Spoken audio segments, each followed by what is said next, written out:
Hi friends, welcome to our channel. ఇవాళ క్లాస్లో నేను మీకు 10th క్లాస్లో గద్య భాగంలో ఫస్ట్ లెసన్లో ప్రేమ్చంద్ కవి గారి గురించి వర్ణన ఇవ్వబోతున్నాను. प्रेमचंद 1880 1936। 31 जुलाई 1880 को बनारस के करीब लमही गांव में जन्मे धनपत राय ने उर्दू में नवाब राय और हिंदी में प्रेमचंद नाम से लेखन कार्य किया। 31 जुलाई 1880 31 जुलाई 1880లో బనారస్కి దగ్గరలో లమహి అనే గ్రామంలో ధనపత్ రాయ్ పుట్టారు. సో ఆయన చిన్ననాటి పేరు ధనపత్ రాయ్ శ్రీవాస్తవ్. ఉర్దూ మే నవాబ్ రాయ్ और हिंदी में प्रेमचंद नाम से लेखन कार्य किए। ఉర్దూలో వచ్చేసి ఆయన నవాబ్ రాయ్గా పనిచేశారు, హిందీలో వచ్చేసి ప్రేమ్చంద్గా ఆయన కవితలు రాసే వాటిల్లో అలా పేరుని ఆయన పెట్టుకున్నారు. ఉర్దూలో నవాబ్ రాయ్, హిందీలో వచ్చేసి ప్రేమ్చంద్. निजी व्यवहार और पत्राचार धनपत राय नाम से ही करते रहे। निजी व्यवहार पर्सनल डीलिंग्स और पत्राचार అంటే కరెస్పాండెన్స్.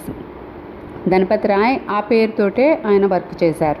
उर्दू में प्रकाशित पहला कहानी संग्रह सोजे वतन अंग्रेज सरकार ने जब्त कर लिया। ఉర్దూలో వెలుగులోకి వచ్చిన ఫస్ట్ స్టోరీ ఏదంటే సోజే వతన్. దీన్ని బ్రిటిష్ గవర్నమెంట్ వాళ్ళు జప్తు చేసుకున్నారు.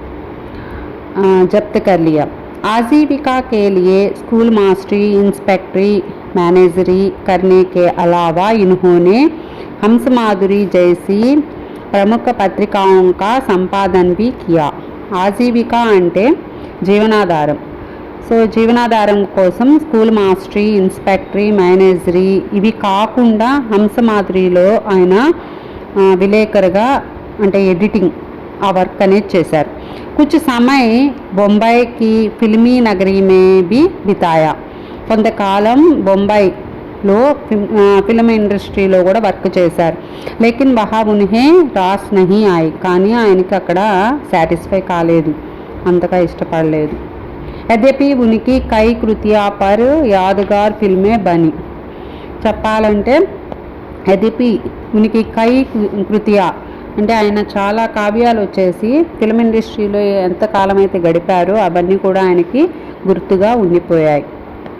आम आदमी के दुख दर्द के बेजोड़ चितेर प्रेमचंद को उनके जीवन काल में ही कथा साम्राट, उपन्यास साम्राट कहा जाने लगा था. आम आदमी అంటే సాధారణ వ్యక్తి. దుఃఖ దర్దకే బేజోడ్ చితేరే అంటే బాధలు కష్టాలులో చాటిలేని కవిగా ప్రేమ్చంద్ గారు వాళ్ళ యొక్క జీవితాన్ని, తన యొక్క జీవితాన్ని మొత్తాన్ని కూడా ఆ సమయాన్ని ఆయన కథలు ఎక్కువగా రాయటం, ఉపన్యాసాలు ఎక్కువగా రాయటం వల్ల ఆయన్ని కథా సామ్రాట్, ఉపన్యాస సామ్రాట్ అని కూడా అన్నారు. కథా సామ్రాట్ అని ఎందుకు అన్నారంటే ఆయన మొత్తము చాలా కథలు రాశారు. 300 కంటే ఎక్కువ కథలు రాయటం వల్ల ఆయన్ని కథా సామ్రాట్ అన్నారు. उन्होंने हिंदी कथा लेखन की परिपाटी पूरी तरह बदल डाली थी. ప్రేమ్చంద్ గారు ఆయన రాసే కథా విధానాన్ని పూర్తిగా మార్చివేశారు.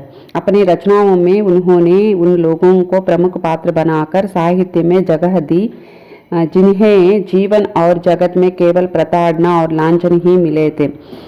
ప్రేమ్చంద్ గారు తన యొక్క రచనలో మొత్తం కూడా మెయిన్ క్యారెక్టర్స్ ఎక్కువగా ఏంటంటే వాళ్ళు లైఫ్లో బాధలు కష్టాలు అనుభవించిన వాళ్ళని మెయిన్ క్యారెక్టర్స్ని తీసుకొచ్చి తన యొక్క స్టోరీస్లో పెట్టుకున్నారు. 8 अक्टूबर 1936 में उनका देहावसन हुआ. 8 अक्टूबर 1936లో ఆయన చనిపోయారు. प्रेमचंद ने जितनी भी कहानियाँ लिखी वे सब मानसरोवर शीर्षक से 8 खंडों में संकलित है. ప్రేమ్చంద్ గారు ఎన్ని కథలు అయితే రాశారో అన్ని కథలు కూడా మొత్తము 8 పార్ట్స్గా డివైడ్ చేసి వాటికి మానసరోవర్ అని టైటిల్ ఇచ్చారు. उनके प्रमुख उपन्यास गोदान, गबन, प्रेमाश्रम, सेवा सदन, निर्मला, कर्मभूमि, रंगभूमि, कायाकल्प, प्रतिज्ञा और मंगलसूत्र आदि.